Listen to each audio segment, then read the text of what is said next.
Манту сынамасы бүгін әлемде де, біздің елімізде де туберкулезді анықтау балалар мен жасөспірімдердің, оның арасында туберкулезге инфекцияға анықтау ең кең тараған сынамалардың бірі болып табылады.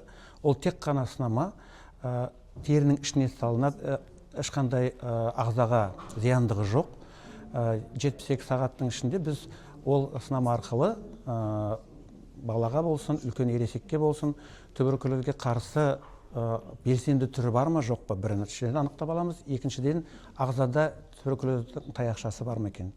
Егер таяқшасы болған жағдайда, бірақ белсенді түрі болмаса, біз профилактикалық ем ұсынамыз. Ал егер белсенді түрі болса, онда туберкулезге белсенді түріне сәйкес басқа емді ұсынамыз.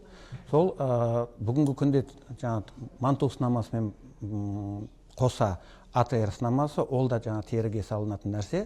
Сынама, ол да манту сынамасының ішінде екі сұраққа толыққанды 99% дәлелмен дәлелдеп беретін сынама.